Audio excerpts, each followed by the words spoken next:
morning students. In this video we will do concept of Habersham. This concept was given by Linus Pauling to further develop the valence bond theory. Concept of Habersham. It was given by Linus Pauling to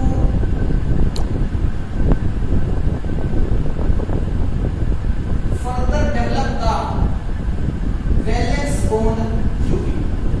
Valence bond theory में बेटा हमने पढ़ा था एक covalent bond is formed by partial overlap of two half-filled orbitals containing electron with opposite spin. जब दो half filled orbitals आपस में पार्शियली ओवरलैप करते हैं you will get covalent bond. This is according to valence bond theory. अब suppose आपके पास atom A है जिसके पास 3 हाफ फील्ड ऑर्बिटल्स हैं, तो बेटा ये मैक्सिमम कितने कोवलेंट बॉन्ड्स बना सकता है? 3। इसके पास 3 हाफ फील्ड ऑर्बिटल्स है, so it can form maximum 3 covalent bonds. जिसके पास सिर्फ 2 हाफ फील्ड ऑर्बिटल्स होंगे तो वैलेंस बॉन्ड थ्योरी अकॉर्डिंग वो कितने कोवलेंट बॉन्ड बना सकता है? Only 2।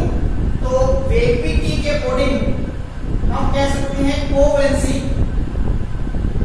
कोवलेंसी means number of covalent bonds formed by an atom is equal to number of half-filled orbitals present in it। उस एटम में जितने half-filled orbitals होंगे वो उतने ही क्या बना सकता है? कोवलेंट बॉन्ड्स, और उसकी कोवलेंसी भी उतनी ही होगी। अगर उसके पास 3 हाफ फील्ड ऑर्बिटल्स हैं तो उसकी कोवलेंसी कितनी होगी? 3। अगर 2 हाफ फील्ड ऑर्बिटल्स हैं उसकी कोवलेंसी होगी according to valence bond theory 2। But this concept has some limitation also. अब लिमिटेशन क्या है इसको समझते हैं। Suppose we take example of beryllium, boron and carbon. Beryllium का एटॉमिक नंबर होता है 4, बोरोन का 5, कार्बन का 6। अगर हम इनकी इलेक्ट्रॉनिक कन्फिग्रेशन लिखें इसकी होगी 1s2 2s2। अब इसके पास number of half filled orbitals कितने हैं? बेरिलियम के पास number of half filled orbitals कितने हैं? 0। अगर इसके पास number of half filled orbitals 0 है तो इसकी एक्सपेक्टेड कोवैलेंसी कितनी होनी चाहिए? इसकी एक्सपेक्टेड कोवैलेंसी होनी चाहिए 0। मतलब इसको कोई भी कोवलेंट बॉन्ड नहीं बनाना चाहिए क्योंकि इसके पास कोई हाफ फील्ड ऑर्बिटल नहीं है।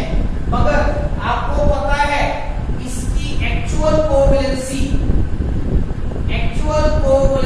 इसकी कितनी होती है? 2। फॉर एग्जाम्पल BeCl2, इसमें बेरिलियम जो है 2 कोवलेंट बॉन्ड बनाता है लाइक दिस। मगर according to valence bond theory इसकी एक्सपेक्टेड कोवलेंसी कितनी होनी चाहिए? 0, because it does not have any half filled orbital. तो इसकी कोवलेंसी 2 कैसे हुई? This is limitation of valence bond theory. Similarly अगर हम बोरोन की कन्फिग्रेशन देखते हैं 1s2 2s2 2px1, इसके पास number of half filled orbitals कितने हैं? 1। तो इसकी एक्सपेक्टेड कोवलेंसी कितनी होनी चाहिए? 1। इसको सिर्फ एक कोवलेंट बॉन्ड बनाना चाहिए मगर इसकी एक्चुअल कोवलेंसी कितनी होती है? 3। जैसे आपको पता है कंपाउंड pf3, इसमें बोरोन जो है 3 कोवलेंट बॉन्ड बनाता है। क्लियर? मगर according to valence bond theory इसकी कोवलेंसी तो कितनी होनी चाहिए? 1। तो फिर ये कोवलेंसी 3 कैसे हुई? This is limitation of valence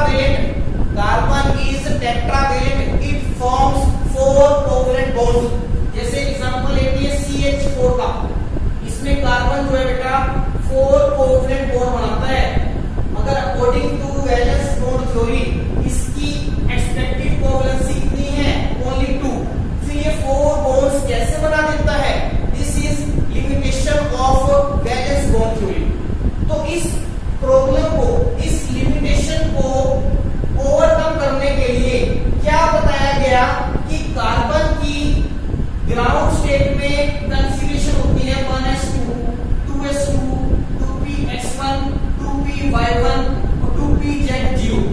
तो इसके पास अपनी ग्राउंड स्टेट में 2 हाफ फिल्ड ऑर्बिटल्स हैं। कार्बन क्या करता है, अपने एक फुली फिल्ड ऑर्बिटल में से एक इलेक्ट्रॉन को आगे शिफ्ट कर देता है। कार्बन क्या करता है, अपने वैलेंस शेल के फुली फिल्ड ऑर्बिटल के एक इलेक्ट्रॉन को आगे शिफ्ट कर देता है। तो कार्बन की एक्साइटेड स्टेट में, इसको एक्साइटेड स्टेट बोलते हैं, इलेक्ट्रॉन जो है जंप कर रहा है from 2s orbital to empty 2pz orbital.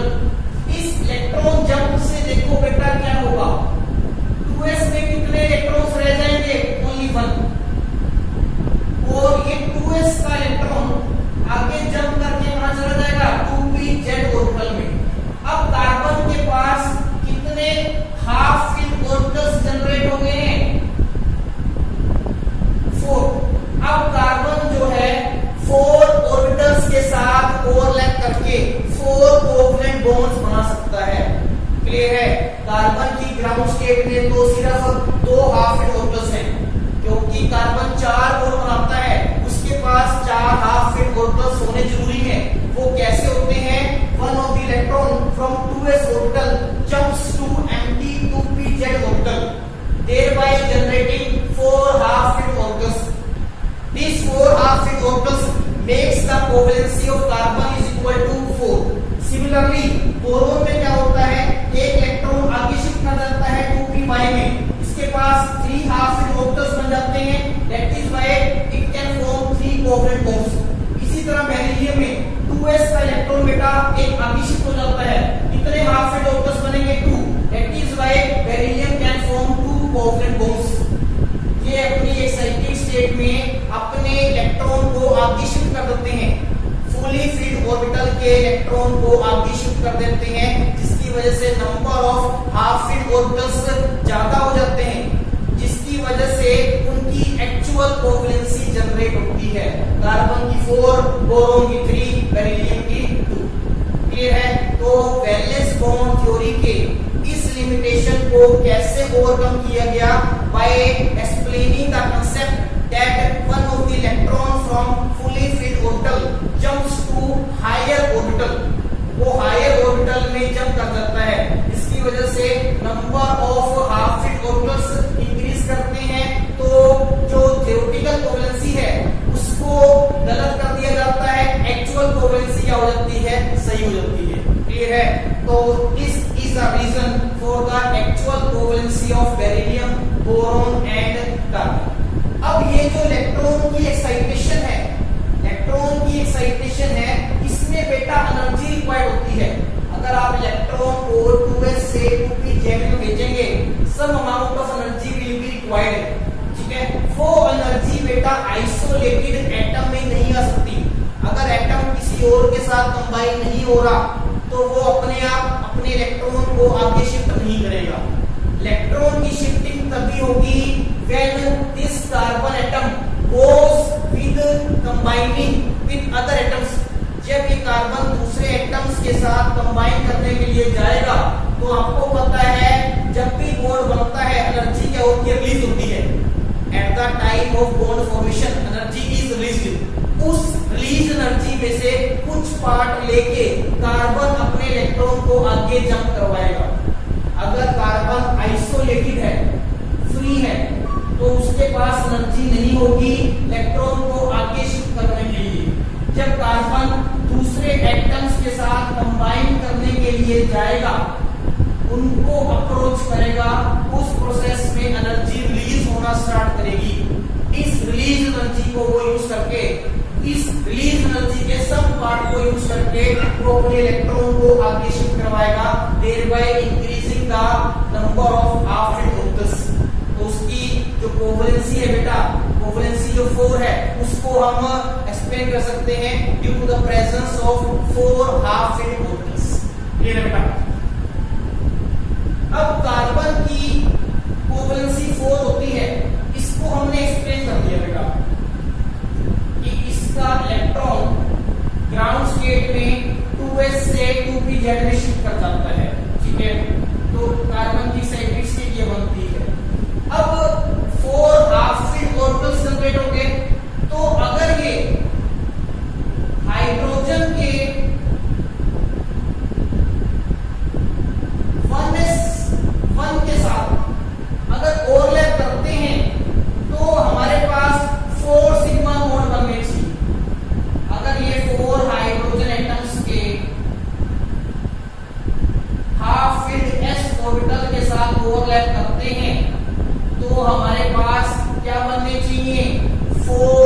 Covalent bones. Clear है? अब इसमें देखो एक ऑर्बिटल तो s के साथ s की ओवरलैपिंग से बन रहा है, 3 बन रही है बेटा p की ओवरलैपिंग s के साथ। अब क्योंकि s की एनर्जी कम होती है as compare to p orbitals, तो इस बॉन्ड की एनर्जी क्या होनी चाहिए? लेस होनी चाहिए। और जो बॉन्ड बनते हैं p ऑर्बिटल्स की s ऑर्बिटल्स के साथ ओवरलैपिंग से, उनकी बॉन्ड एनर्जी क्या होनी चाहिए? ज्यादा होनी चाहिए। क्लियर है? कार्बन जो है 4 कोवलेंट बॉन्ड्स बना रहा है by overlapping with 4 hydrogen atoms s orbitals. Carbon is making 4 covalent bonds by overlapping with s orbitals of 4 different hydrogen atoms। अब क्योंकि एक बॉन्ड कैसे बना है? s की s के साथ ओवरलैपिंग से, और 3 बॉन्ड बने हैं p की s के ओवरलैपिंग से, तो s के बीच में जो बॉन्ड बनेगा उसकी एनर्जी कम होनी चाहिए, और p की जो s के साथ ओवरलैपिंग होती है उससे बॉन्ड क्या बनना चाहिए? उससे बॉन्ड क्या बनना चाहिए? हाई एनर्जी का बनना चाहिए। इसकी बॉन्ड एनर्जी कम होनी चाहिए, इसकी बॉन्ड एनर्जी क्या होनी चाहिए? ज्यादा होनी चाहिए। कि s ऑर्बिटल्स जो है बेटा लेस एनर्जी के होते हैं, तो इस बॉन्ड की एनर्जी भी कम होनी चाहिए, और इनकी बॉन्ड एनर्जी क्या होनी चाहिए? ज्यादा होनी चाहिए। क्लियर है? इनकी बॉन्ड की एनर्जी क्या होनी चाहिए बेटा? ज्यादा। मगर एक्चुअल में ऐसा नहीं होता। कार्बन जो 4 बॉन्ड्स बनाता है, चारों बॉन्ड्स की एनर्जी नियरली सेम होती है। कार्बन जो 4 बॉन्ड बनाता है उन चारों की एनर्जी क्या होती है? सेम होती है। और क्या होना चाहिए? अब आपको पता है p के जो 3 ऑर्बिटल्स होते हैं वो परपेंडिकुलर होते हैं। p के जो 3 ऑर्बिटल्स होते हैं वो परपेंडिकुलर होते हैं। तो ये जो 3p के s के साथ बॉन्ड्स बन रहे हैं, ये जो 3p 3s के साथ ओवरलैप करके 3 कोवलेंट बॉन्ड्स बना रहे हैं, ये वाले, ये आपस में परपेंडिकुलर होना चाहिए, क्योंकि p ऑर्बिटल्स भी आपस में परपेंडिकुलर होते हैं। तो यहां से जो 3 कोवलेंट बॉन्ड बनेंगे वो भी आपस में क्या होने चाहिए? परपेंडिकुलर। मगर बेटा एक्चुअल में ऐसा नहीं होता। चारों कार्बन हाइड्रोजन बॉन्ड की एनर्जी नियरली सेम होती है। क्लियर है? ऐसा नहीं होता कि 3 बॉन्ड परपेंडिकुलर है और एक बॉन्ड जो s के साथ बन रहा है उसकी शेप कुछ हो सकती है, क्योंकि s की शेप कैसी है? स्फेरिकल। क्लियर है? ये वाले 3 बॉन्ड तो परपेंडिकुलर होने चाहिए, क्योंकि p के ऑर्बिटल्स परपेंडिकुलर होते हैं। s का ऑर्बिटल क्योंकि स्फेरिकल होता है, इस बॉन्ड की कुछ भी शेप हो सकती है। एक्चुअल में ऐसा होना चाहिए, मगर this is not so. Actual में ऐसा नहीं होता। चारों बॉन्ड्स की एनर्जी नियरली सेम होती है और इनमें से 3 बॉन्ड परपेंडिकुलर नहीं होते। तो इस प्रॉब्लम को कैसे ओवरकम किया गया? This was overcome bye Linus Pauling. Linus Pauling ने हाइब्रिडेशन का कांसेप्ट दिया। हाइब्रिडेशन के कांसेप्ट से उसने बताया कि चारों बॉन्ड्स सेम एनर्जी के होते हैं, ठीक है, और ये आपस में परपेंडिकुलर नहीं होते, they take a definite geometry. Clear है? अब कांसेप्ट ऑफ हाइब्रिडेशन क्या है? अब ये जो 4 ऑर्बिटल्स हैं कार्बन के, हाफ फिल्ड ऑर्बिटल्स, कौन कौन से? 2s1, 2px1, 2p y1, 2pz1, ठीक है। अब इन ऑर्बिटल्स की अगर हम बात करते हैं, s की एनर्जी कम होती है और p के ऑर्बिटल्स की एनर्जी क्या होती है? ज्यादा होती है। s की शेप कैसी होती है? स्फेरिकल होती है, और p के ऑर्बिटल्स की शेप कैसी होती है बेटा? Dumbbell shape. कैसी होती है? Dumbbell shape. हाइब्रिडेशन में क्या होता है? ये एटॉमिक ऑर्बिटल्स एक मैजिकल बॉक्स में जाते हैं। मैजिकल बॉक्स में क्या करा जाता है? ये ऑर्बिटल्स अपनी एनर्जी को रीडिस्ट्रीब्यूट करते हैं। ये एटॉमिक ऑर्बिटल्स मैजिकल बॉक्स में जाने के बाद अपनी एनर्जी को रीडिस्ट्रीब्यूट करते हैं, जिसकी वजह से इन ऑर्बिटल्स की एनर्जी क्या हो जाती है? सेम। क्लियर है? पहले s की एनर्जी क्या थी? कम थी। p के ऑर्बिटल्स की एनर्जी क्या थी? ज्यादा थी। अब ये चारों ऑर्बिटल्स जब मैजिकल बॉक्स में जाएंगे तो इनके बीच में एनर्जी का रीडिस्ट्रीब्यूशन होगा, जिसकी वजह से चारों ऑर्बिटल्स की एनर्जी क्या हो जाएगी?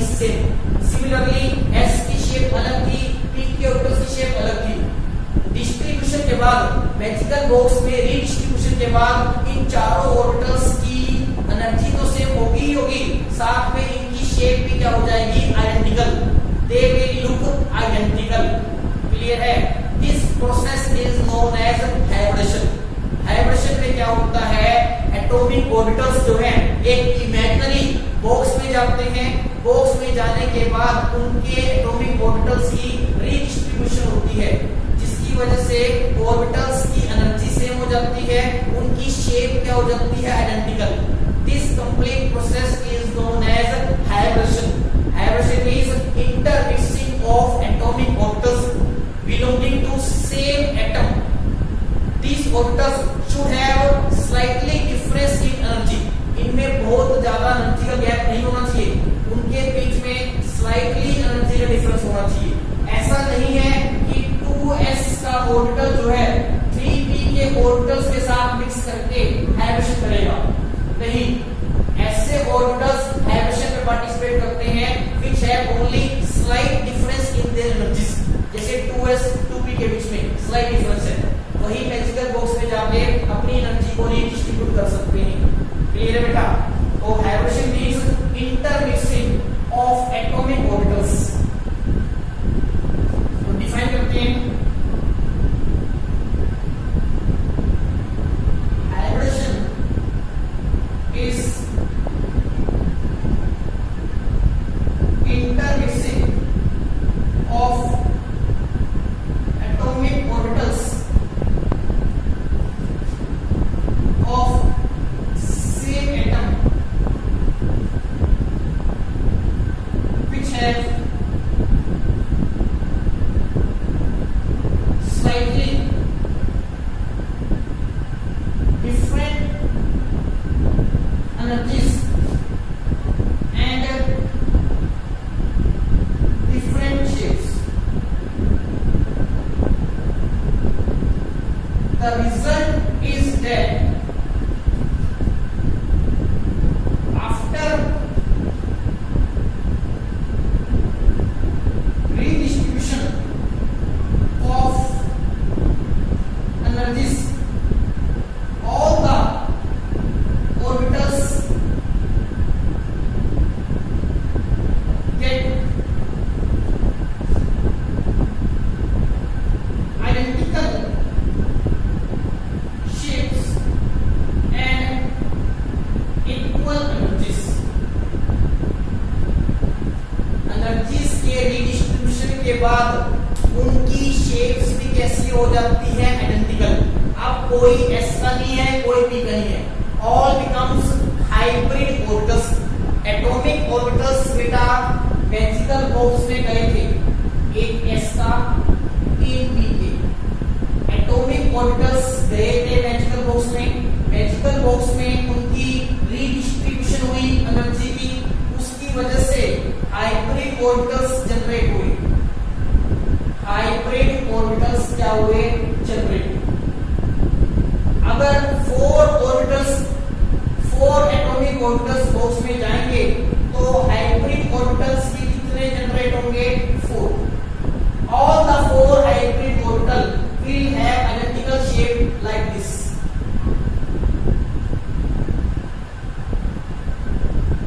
This shape is similar to p orbital, but only difference is that one lobe is small in size and another lobe is large in size. Simple p orbital में क्या होता है, दोनों लोब्स जो है बेटा सेम साइज की होती है। हाइब्रिड ऑर्बिटल्स p ऑर्बिटल्स जैसे ही दिखते हैं, मगर उनमें एक लोब छोटा होता है, एक लोब बड़ा होता है। जितने एटॉमिक ऑर्बिटल्स हाइब्रिडेशन के लिए जाएंगे उतने ही हाइब्रिड ऑर्बिटल्स जनरेट भी होंगे। 4 गए थे और 4 ही बाहर निकले। अब इसमें हर एक हाइब्रिड ऑर्बिटल को आपने sp3 हाइब्रिड ऑर्बिटल कहना है। sp3 हाइब्रिड ऑर्बिटल, 4 ऑर्बिटल्स जो हैं हाइब्रिडेशन के लिए गए थे, एक s का था, 3 p के थे, उन्होंने हाइब्रिडेशन करी। उस हाइब्रिडेशन का नाम क्या होगा, sp3 हाइब्रिडेशन। एक s का है, 3p की है, उन्होंने की sp3 हाइब्रिडेशन। जितने एटॉमिक ऑर्बिटल्स जाएंगे उतने ही हाइब्रिड ऑर्बिटल्स प्रोड्यूस भी होंगे। 4 गए थे, 4 प्रोड्यूस हुए। इन चारों हाइब्रिड ऑर्बिटल्स की एनर्जी क्या है, सेम। इनकी शेप्स क्या है, same. They have identical shapes like this.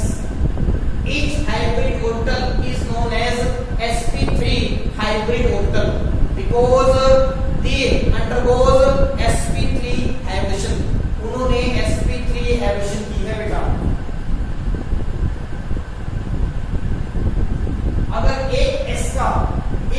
if the orbital hybridisation के लिए जाता तो हाइब्रिडेशन कौन सी होती? sp hybridisation. तो उस केस में दो हाइब्रिड ऑर्बिटल्स जनरेट होते। अगर एक s का दो p के ऑर्बिटल्स हाइब्रिडेशन के लिए जाते तो हाइब्रिडेशन होती sp2। उस केस में 3 हाइब्रिड ऑर्बिटल्स जनरेट होते। क्लियर बेटा? हाइब्रिडेशन क्या होता है? It is intermixing of atomic orbitals of same atom. Same atom के एटॉमिक ऑर्बिटल्स हाइब्रिडेशन के लिए जाते हैं, डिफरेंट एटम्स के एटॉमिक ऑर्बिटल्स हाइब्रिडेशन के लिए नहीं जाते। These atomic orbitals have slightly different energies and different shapes. The result of hybridization is that after redistribution of energies, magical box में जाने के बाद इनकी एनर्जीज का redistribution होगा and their shapes as well as energy becomes equal. This is known as concept of hybridization. तो carbon की ground state में कंफीग्रेशन क्या थी बेटा? 1s2 2s2 2px1 2py1। ये चार बॉन्ड बनाने के लिए सबसे पहले तो 4 हाफ फिल ऑर्बिटल्स जनरेट करेगा। कैसे जनरेट करेगा? अपने 2s के एक इलेक्ट्रॉन को empty 2pz ऑर्बिटल में शिफ्ट कर देगा। तो कार्बन की एक्साइटेड स्टेट में कंफीग्रेशन क्या होगी? 1s2 2s1 2px1 2py1 2pz1। अब कितने हाफ फिल ऑर्बिटल्स जनरेट हो चुके हैं? 4। ठीक है, ये हाफ फिल ऑर्बिटल्स क्या करते हैं? They undergo sp3 hybridisation. ये sp3 हाइब्रिडेशन करते हैं। The result is that we get 4 sp3 hybrid orbitals. These hybrid orbitals have identical shapes and equal energies. After hybridization, the hybrid orbitals formed gets overlap with other atoms. वो दूसरे atom के साथ overlapping करेंगे बेटा। ये वाले 4 hybrid orbitals जो हैं दूसरे एटम्स के हाफ फिल ऑर्बिटल के साथ ओवरलैप करके 4 कोवलेंट बॉन्ड बनाएंगे। क्लियर है? क्लियर है बेटा? कार्बन जो है ओवरलैपिंग करने से पहले हाइब्रिडेशन करता है। हाइब्रिडेशन करने के बाद हाइब्रिड ऑर्बिटल्स जनरेट होंगे। These hybrid orbitals will then undergoes overlapping with half fill orbitals of other atoms. Clear बेटा?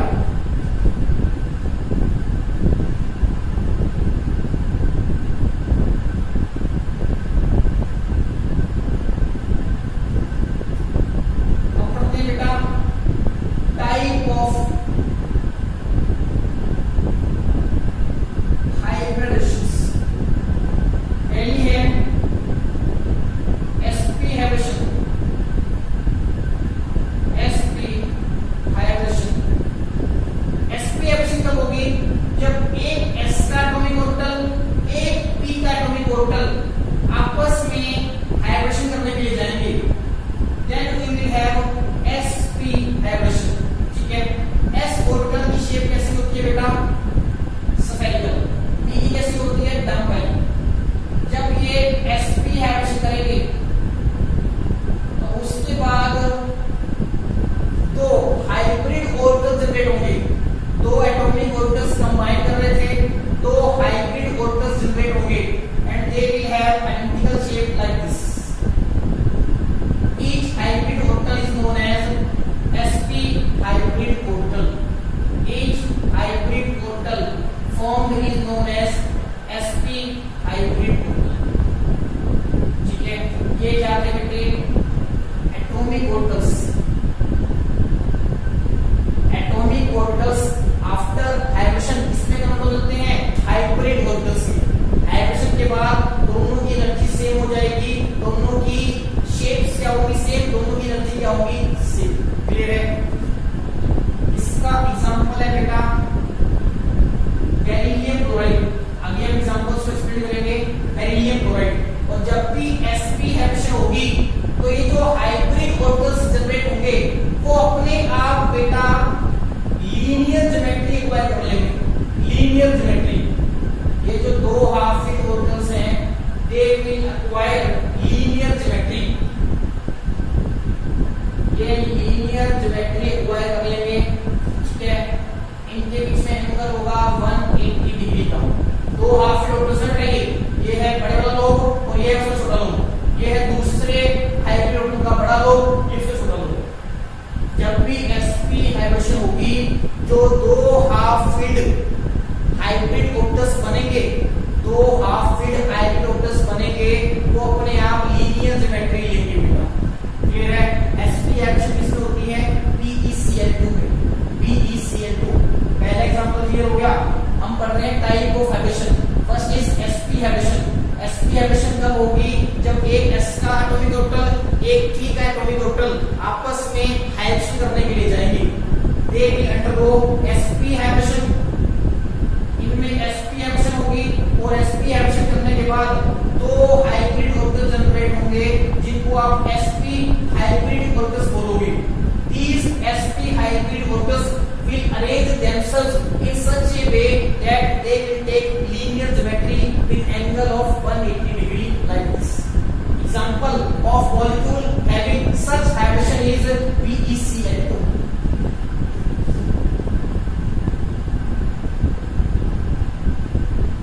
Second one is sp2 hybridization. ये कैसे होती है? जब एक s ऑर्बिटल और दो p के ऑर्बिटल्स आपस में हाइब्रिडेशन करते हैं, ठीक है?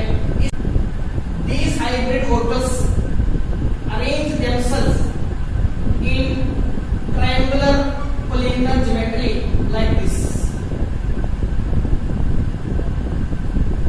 ये तीन बड़े लोब्स हैं, इनके अंदर हर ऑर्बिटल का छोटा लोब भी है। Angle between these orbitals, these hybrid orbitals is 120 degree. This is triangular planar geometry. अगर एक s का दो p के ऑर्बिटल्स आपस में हाइब्रिडेशन करेंगे तो that will be known as sp2 hybridization. They will arrange themselves to triangular planar geometry. और molecule which have this type of hybridization is pf3. Next देखते हैं बेटा sp3 hybridization। इसमें एक s का और तीन p के ऑर्बिटल्स आपस में sp3 hybridization करते हैं। And these sp3 hybrid orbitals form tetrahedral geometry. Hybridization करने के बाद ये जो चार हाइब्रिड ऑर्बिटल्स जनरेट होंगे, वो अपने आप को टेट्राहेड्रल ज्योमेट्री में अरेंज कर लेंगे लाइक दिस।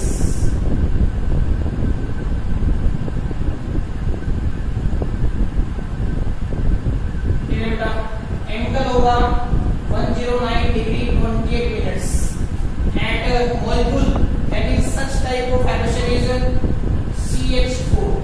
CH4 में बेटा sp3 हाइब्रिडेशन होगी। ये है sp हाइब्रिडेशन के केस में मैंने आपको बताया था hybrid orbitals are arranged in linear geometry with bond angle of 180 degree. An example of molecule with such type of hybridization is PeCl2. Clear बेटा? sp hybridization is also known as diagonal hybridization. इसको आप diagonal hybridization भी बोलते हो। Clear है?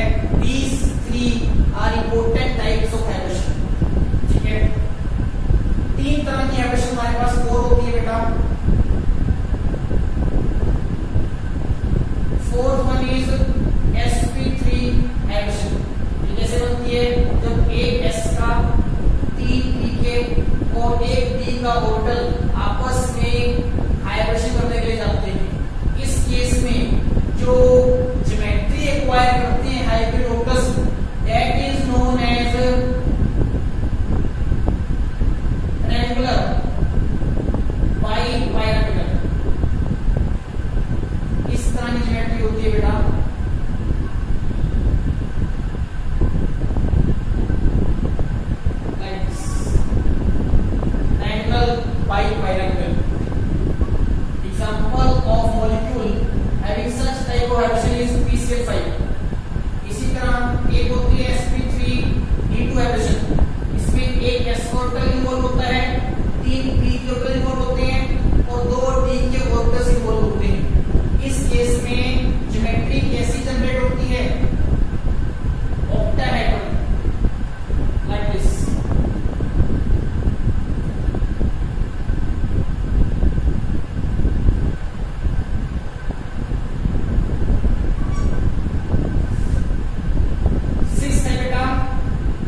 वो हम explain करेंगे जब हम स्पेसिफिक एग्जांपल्स लेंगे।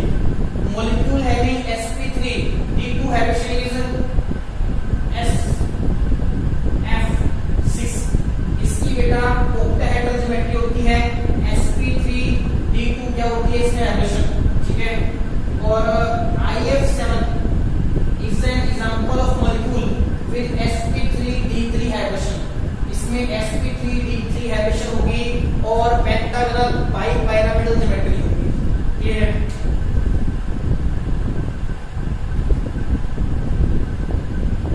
इन मॉलिक्यूल्स को बेटा हम एक्सप्लेन करेंगे अपनी नेक्स्ट वीडियो में। पहले हम पढ़ रहे हैं आज पॉइंट्स अबाउट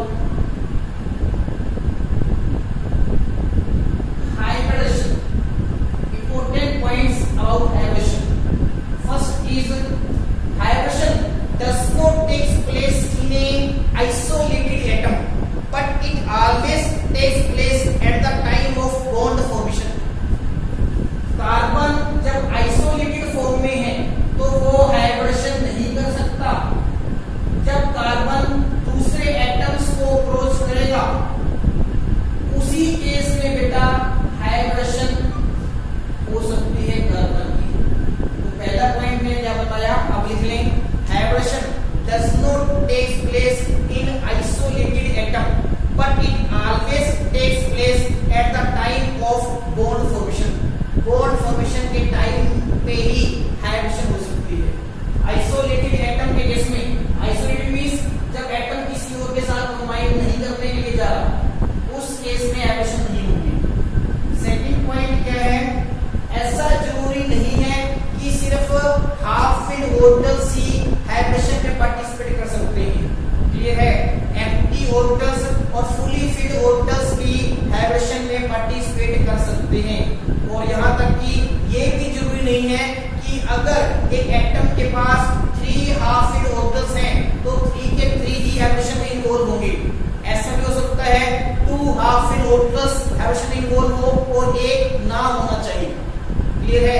सेकंड पॉइंट क्या है, it is not necessary that all the half filled orbitals present in an atom can participate in hybridization. सिर्फ हाफ फिल्ड ऑर्बिटल्स ही हाइब्रिडेशन में पार्टिसिपेट नहीं कर सकते, फुली फिल्ड और एम्प्टी ऑर्बिटल्स भी पार्टिसिपेट कर सकते हैं। And also it is not necessary that all the half filled orbitals gets participated. कुछ हाफ फिल्ड ऑर्बिटल्स ऐसे भी हो सकते हैं जो पार्टिसिपेट ना करना चाहिए, क्लियर है। नेक्स्ट पॉइंट क्या है कि मॉलिक्यूल की एग्जैक्ट शेप क्या होगी, that will depends on the type of hybridization and number of lone pairs in it. एक मॉलिक्यूल की एग्जैक्ट शेप क्या होगी वो किसके ऊपर डिपेंड करेगी, उस मॉलिक्यूल में सेंट्रल एटम की हाइब्रिडेशन क्या है और उसके पास नंबर ऑफ लोन पेयर कितनी है, क्लियर है। These are some important points related to hybridization, clear है। पहला पॉइंट क्या बताया, hybridization does not take place in a isolated atom but it take place at the time of bond formation. जब atom bond formation के लिए जाएगा उसी case में हाइब्रिडेशन हो सकती है। सेकंड पॉइंट मैंने क्या बताया, it is not necessary that only half filled orbitals can participate in hybridization. Fully filled and empty orbitals can also participate in hybridization. Similarly, it is not necessary that all the half filled orbitals gets participate in hybridization. There can be few half filled orbitals which don't want to take part in hybridization. It will depend upon the case. Case कैसा है, molecule कैसा है उसके ऊपर depend करेगा। Third point मैंने क्या बताया, exact shape of the molecule will depend upon the number of lone pair and type of hybridization in central atom. Clear है बेटा। हाइब्रिडेशन क्या होती है, इंटरमिक्सिंग ऑफ एटॉमिक ऑर्बिटल्स। जितने एटॉमिक ऑर्बिटल्स हाइब्रिडेशन के लिए जाएंगे उतने ही हाइब्रिड ऑर्बिटल्स जनरेट भी करेंगे। हाइब्रिड ऑर्बिटल्स की शेप क्या होती है, सेम, उनकी एनर्जीज क्या हो जाती हैं, सेम, क्लियर है बेटा। इंपॉर्टेंट पॉइंट्स अबाउट हाइब्रिडेशन मैंने आपको बता दिए। हाइब्रिडेशन क्यों होती है ये मैंने आपको बता दिया। The concept of hybridization was given by Linus Pauling to further develop the valence bond theory, clear है। कल हम एग्जांपल्स लेंगे और मॉलिक्यूल्स की शेप एक्सप्लेन करेंगे on the basis of hybridization concept, clear है। आज का टॉपिक बेटा आपने ध्यान से करना है, इसको इसको आप प्रदीप की बुक से या आपके पास कोई और रेफरेंस बुक है उसको वहां से रीड आउट कर सकते हैं।